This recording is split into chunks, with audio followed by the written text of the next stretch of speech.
नमस्कार जी। स्वागत है आपका अपने YouTube चैनल वैदिक दर्शन पे। आशा है आप सभी कुशल मंगल होंगे।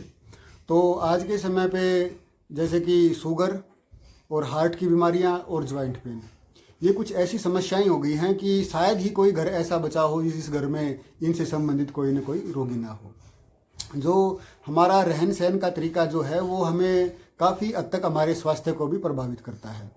तो अपने गलत लाइफस्टाइल के कारण हम आज के समय पे बहुत से गंभीर रोगों का जो है वो सामना कर रहे हैं।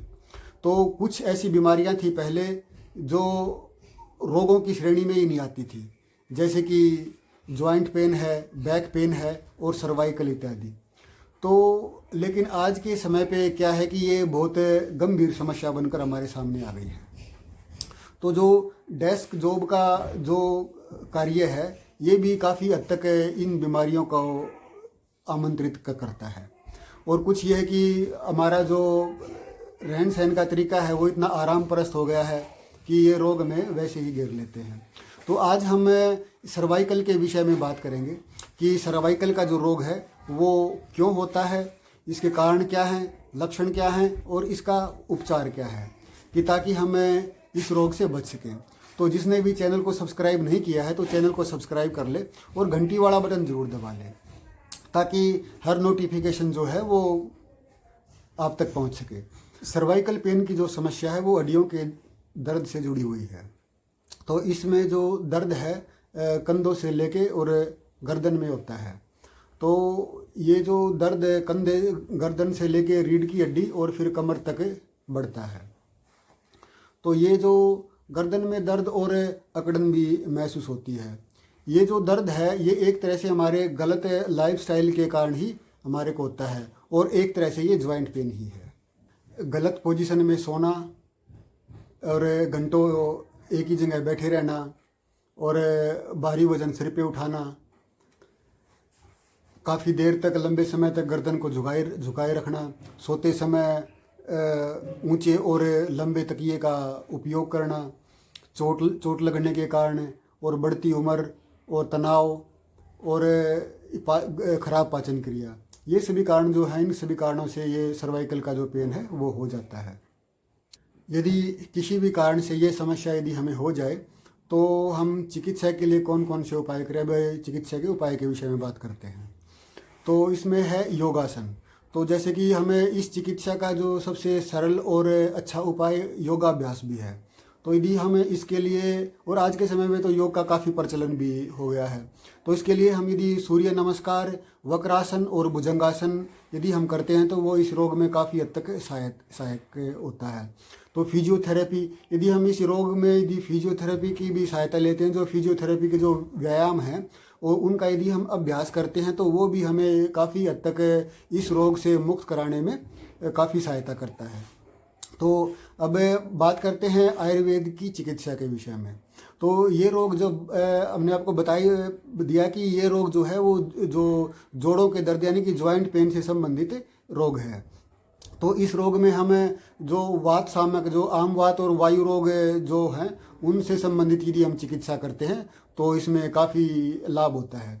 यदि ये हमें हमारी गलत उसके कारण है, जैसे कि हम डेस्क जॉब हम करते हैं तो जितने लंबे समय तक हमें बैठना पड़ता है, तो उसके लिए हमें क्या है कि बीच बीच में हमें थोड़ा सा उठ के, और यानी कि लंबे समय तक हमें अपना अभ्यास ऐसे बनाना चाहिए कि हम लंबे समय तक एक ही उसमें पोजीशन में ना बैठे रहें।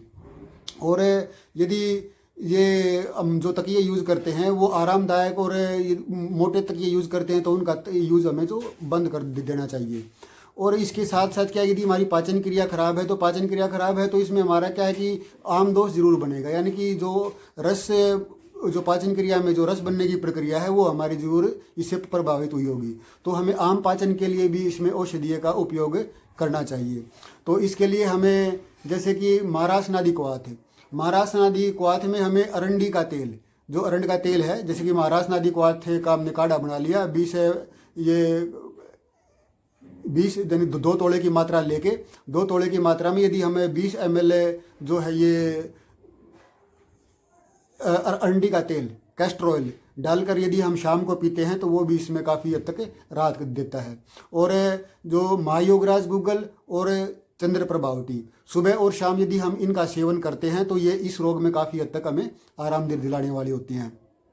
और इसकी मालिश के लिए महाविष गर्भ तेल और माँ नारायण तेल, इन दोनों में से कोई भी तेल हम यूज़ कर सकते हैं और दोनों को मिलाकर भी हम इसकी मालिश कर सकते हैं। ये भी काफ़ी अच्छा प्रभाव इसमें दिखाता है। मेन तो बात क्या है कि हमें जो वायु शामक जो औषधि है, वायु शामक औषधियों का इसमें उपयोग करना चाहिए। और जिन गलत आदतों के कारण ये हमें रोग हुआ है उन आदतों को हमें उन आदतों में सुधार करना चाहिए, क्योंकि हमें व्यायाम का इससे रोग के लिए विशेष महत्व है। क्योंकि यदि हम व्यायाम सुबह शाम करते हैं तो उससे इस रोग में हमें काफ़ी हद तक जो है राहत मिलती है।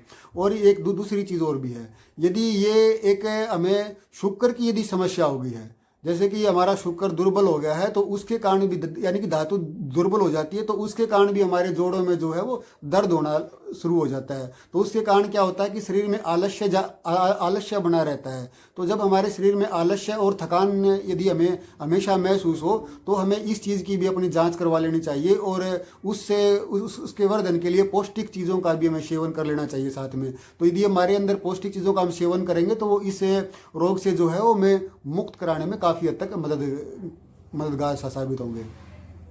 तो आप इन सब जो है बातों का ध्यान रखेंगे और अपने जीवन में इन सभी बातों को लागू करके इस रोग से आप काफ़ी हद तक मुक्त हो सकते हैं।